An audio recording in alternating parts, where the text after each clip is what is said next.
ಎಲ್ಲ ತಾಲೂಕನ್ನು ವಿಸಿಟ್ ಕೊಡಬೇಕಂತ ಸೂಚನೆಯನ್ನು ಕೊಟ್ಟಿದ್ದೀವಿ. ಹಾಗಾಗಿ ಬೆಳಗಿಂದ ಒಂದು 3 ತಾಲೂಕನ್ನು ಕಂಪ್ಲೀಟ್ ಮಾಡಿದ್ದೀನಿ. ಈಗ 4ಕ್ಕೆ ಹೋಗ್ತಾ ಇದ್ದೀನಿ. ನೋಡಿರ್ಬೋದು, ಪಾಪ ರೈತರು ಭಾಳ ಕಷ್ಟದಲ್ಲಿ ಸಿಕ್ಕಾಕೊಂಡು ಒದ್ದಾಡ್ತಾ ಇದ್ದಾರೆ. ಹೋದ ವರ್ಷ ಏನೂ ಸಮಸ್ಯೆ ಆಗಿಲ್ಲ, ಈ ವರ್ಷ ಸಿಕ್ಕಾಪಟ್ಟೆ ಸಮಸ್ಯೆ ಆಗಿದೆ.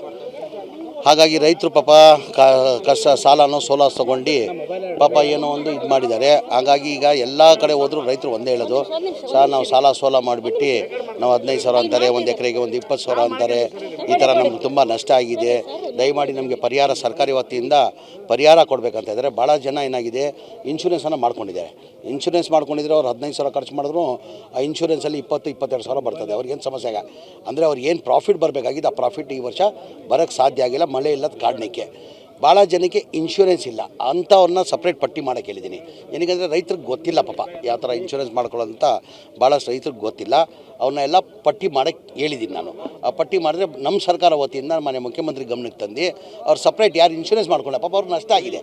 ಪಾಪ ಸಾಲ ಸೋಲ ಮಾಡಿ ಇದು ಮಾಡ್ಕೊಂಡಿದ್ದಾರೆ ಅವರು, ಅವ್ರಿಗೆ ನಷ್ಟ ಆಗಿದೆ. ಇನ್ಶೂರೆನ್ಸ್ ಮಾಡಿದರೆ ಒಂದು ಸಮಸ್ಯೆ ಇಲ್ಲ. ಯಾರು ಇನ್ಶೂರೆನ್ಸ್ ಮಾಡಿಲ್ಲ, ಈಗ 1 ಲಕ್ಷ ಚಿಲ್ಲರೆ ಹೆಕ್ಟರ್ ಇದೆ, ನಮ್ಮಲ್ಲಿ ಎಕರೆ ಇದೆ ನಮ್ಮ ವಿಜಯನಗರ ಜಿಲ್ಲೆಯಲ್ಲಿ. ಅಲ್ಲಿ ಭಾಳ ಜನ ಏನಾಗಿದೆ ಇನ್ಶೂರೆನ್ಸ್ ಮಾಡಿಲ್ಲ, ಅಂದರೆ ಒಂದು 20%. ಅದನ್ನು ಮಾನ್ಯ ಅಧಿಕಾರಿಗಳಿಗೆ ಹೇಳಿದ್ದೀನಿ ನಾನು, ಸಪ್ರೇಟ್ ಮಾಹಿತಿ ಕೊಡಿ. ಆ ಮುಖ್ಯಮಂತ್ರಿಗಳ ಜೊತೆ ಮಾತಾಡಿ ಅವರಿಗೆ ಸಪ್ರೇಟ್ ಪರಿಹಾರ ಕೊಡೋದು ವ್ಯವಸ್ಥೆನ ಮಾಡ್ತೀನಿ. ದೇವರು ದೊಡ್ಡವನು. ಮೊನ್ನೆವರೆಗೂ ಇದ್ದಿದ್ದು 60 TMC ಇತ್ತು ನಮ್ಮ ತುಂಗಭದ್ರಾ ಡ್ಯಾಮಲ್ಲಿ, ಈಗ 69 TMC ಆಗಿದೆ. ಹೋದ ಆಗಸ್ಟಲ್ಲಿ ಹೋದ ವರ್ಷದಲ್ಲಿ 80 TMC ಇತ್ತು. ಈಗ ಲಗ್ಭಗ್ 68-90 ಅಂದರೆ ಇನ್ನು ಮಳೆ ಬರ್ತದೆ ಅಂತ ನಿರೀಕ್ಷೆ ಕೊಟ್ಟಿದ್ದೆ. ಭಗವಂತದ ಪ್ರಾರ್ಥನೆ ಮಾಡ್ತೀನಿ. ಇಡೀ ರಾಜ್ಯದಲ್ಲಿ ಸಮಸ್ಯೆ ಆಗಿದೆ, ಇಲ್ಲ ಅಂತ ಇಲ್ಲ. ಈ ವರ್ಷ ಆದಂಗೆ ಯಾವತ್ತೂ ಆಗಲಿಲ್ಲ. ಭಾಳ ವರ್ಷದಾದಮೇಲೆ ಈ ವರ್ಷವೇ ಈ ಥರ ಮಳೆ ಸಮಸ್ಯೆ ಆಗಿರೋದು. ಭಗವಂತಂದ ಇಷ್ಟೇ ಪ್ರಾರ್ಥನೆ ಮಾಡೋದು, ನಮ್ಮ ಕೈಲಿಲ್ಲ ಮಳೆ ಕೊಡೋದು, ಸರ್ಕಾರ ಕೈಲಿಲ್ಲ, ನಮ್ಮ ಕೈಲಿಲ್ಲ, ನಿಮ್ಮ ಕೈಲಿಲ್ಲ, ದೇವರು ಒಬ್ಬರು ಕೈಲಿರೋದು. ಮಳೆ ಕೊಡಲಿ ಅಂತ ಭಗವಂತ ಪ್ರಾರ್ಥನೆ ಮಾಡಿ ಎಲ್ಲ ತಾಲೂಕನ್ನು ವಿಸಿಟ್ ಕೊಡಬೇಕಂತ ಸೂಚನೆಯನ್ನು ಕೊಟ್ಟಿದ್ದೀವಿ. ಹಾಗಾಗಿ ಬೆಳಗಿಂದ ಒಂದು 3 ತಾಲೂಕನ್ನು ಕಂಪ್ಲೀಟ್ ಮಾಡಿದ್ದೀನಿ. ಈಗ 4ಕ್ಕೆ ಹೋಗ್ತಾ ಇದ್ದೀನಿ. ನೋಡಿರ್ಬೋದು, ಪಾಪ ರೈತರು ಭಾಳ ಕಷ್ಟದಲ್ಲಿ ಸಿಕ್ಕಾಕೊಂಡು ಒದ್ದಾಡ್ತಾ ಇದ್ದಾರೆ. ಹೋದ ವರ್ಷ ಏನೂ ಸಮಸ್ಯೆ ಆಗಿಲ್ಲ, ಈ ವರ್ಷ ಸಿಕ್ಕಾಪಟ್ಟೆ ಸಮಸ್ಯೆ ಆಗಿದೆ. ಹಾಗಾಗಿ ರೈತರು ಪಾಪ ಕಷ್ಟ ಸಾಲನೋ ಸೋಲ ತೊಗೊಂಡು ಪಾಪ ಏನೋ ಒಂದು ಇದು ಮಾಡಿದ್ದಾರೆ. ಹಾಗಾಗಿ ಈಗ ಎಲ್ಲ ಕಡೆ ಹೋದರೂ ರೈತರು ಒಂದೇ ಹೇಳೋದು, ನಾವು ಸಾಲ ಸೋಲ ಮಾಡಿಬಿಟ್ಟು ನಾವು 15,000 ಅಂತಾರೆ, ಒಂದು ಎಕರೆಗೆ ಒಂದು 20,000 ಅಂತಾರೆ. ಈ ಥರ ನಮ್ಗೆ ತುಂಬ ನಷ್ಟ ಆಗಿದೆ, ದಯಮಾಡಿ ನಮಗೆ ಪರಿಹಾರ ಸರ್ಕಾರಿ ವತಿಯಿಂದ ಪರಿಹಾರ ಕೊಡಬೇಕಂತ ಇದ್ದಾರೆ. ಭಾಳ ಜನ ಏನಾಗಿದೆ ಇನ್ಶೂರೆನ್ಸನ್ನು ಮಾಡ್ಕೊಂಡಿದ್ದಾರೆ.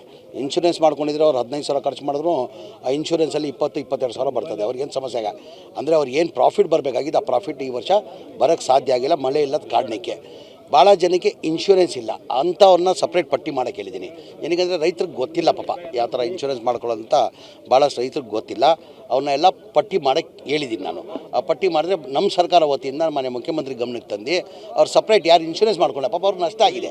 ಪಾಪ ಸಾಲ ಸೋಲ ಮಾಡಿ ಇದು ಮಾಡ್ಕೊಂಡಿದ್ದಾರೆ ಅವರು, ಅವ್ರಿಗೆ ನಷ್ಟ ಆಗಿದೆ. ಇನ್ಶೂರೆನ್ಸ್ ಮಾಡಿದರೆ ಒಂದು ಸಮಸ್ಯೆ ಇಲ್ಲ. ಯಾರು ಇನ್ಶೂರೆನ್ಸ್ ಮಾಡಿಲ್ಲ, ಈಗ 1 ಲಕ್ಷ ಚಿಲ್ಲರೆ ಹೆಕ್ಟರ್ ಇದೆ, ನಮ್ಮಲ್ಲಿ ಎಕರೆ ಇದೆ ನಮ್ಮ ವಿಜಯನಗರ ಜಿಲ್ಲೆಯಲ್ಲಿ. ಅಲ್ಲಿ ಭಾಳ ಜನ ಏನಾಗಿದೆ ಇನ್ಶೂರೆನ್ಸ್ ಮಾಡಿಲ್ಲ, ಅಂದರೆ ಒಂದು 20%. ಅದನ್ನು ಮಾನ್ಯ ಅಧಿಕಾರಿಗಳಿಗೆ ಹೇಳಿದ್ದೀನಿ ನಾನು, ಸಪ್ರೇಟ್ ಮಾಹಿತಿ ಕೊಡಿ. ಆ ಮುಖ್ಯಮಂತ್ರಿಗಳ ಜೊತೆ ಮಾತಾಡಿ ಅವರಿಗೆ ಸಪ್ರೇಟ್ ಪರಿಹಾರ ಕೊಡೋದು ವ್ಯವಸ್ಥೆನ ಮಾಡ್ತೀನಿ. ದೇವರು ದೊಡ್ಡವನು. ಮೊನ್ನೆವರೆಗೂ ಇದ್ದಿದ್ದು 60 TMC ಇತ್ತು ನಮ್ಮ ತುಂಗಭದ್ರಾ ಡ್ಯಾಮಲ್ಲಿ, ಈಗ 69 TMC ಆಗಿದೆ. ಹೋದ ಆಗಸ್ಟಲ್ಲಿ ಹೋದ ವರ್ಷದಲ್ಲಿ 80 TMC ಇತ್ತು. ಈಗ ಲಗ್ಭಗ್ 68-90 ಅಂದರೆ ಇನ್ನು ಮಳೆ ಬರ್ತದೆ ಅಂತ ನಿರೀಕ್ಷೆ ಕೊಟ್ಟಿದ್ದೆ. ಭಗವಂತದ ಪ್ರಾರ್ಥನೆ ಮಾಡ್ತೀನಿ. ಇಡೀ ರಾಜ್ಯದಲ್ಲಿ ಸಮಸ್ಯೆ ಆಗಿದೆ, ಇಲ್ಲ ಅಂತ ಇಲ್ಲ. ಈ ವರ್ಷ ಆದಂಗೆ ಯಾವತ್ತೂ ಆಗಲಿಲ್ಲ. ಭಾಳ ವರ್ಷದಾದಮೇಲೆ ಈ ವರ್ಷವೇ ಈ ಥರ ಮಳೆ ಸಮಸ್ಯೆ ಆಗಿರೋದು. ಭಗವಂತಂದ ಇಷ್ಟೇ ಪ್ರಾರ್ಥನೆ ಮಾಡೋದು, ನಮ್ಮ ಕೈಲಿಲ್ಲ ಮಳೆ ಕೊಡೋದು, ಸರ್ಕಾರ ಕೈಲಿಲ್ಲ, ನಮ್ಮ ಕೈಲಿಲ್ಲ, ನಿಮ್ಮ ಕೈಲಿಲ್ಲ, ದೇವರು ಒಬ್ಬರು ಕೈಲಿರೋದು. ಮಳೆ ಕೊಡಲಿ ಅಂತ ಭಗವಂತ ಪ್ರಾರ್ಥನೆ ಮಾಡ್ತೀನಿ ಸರ್.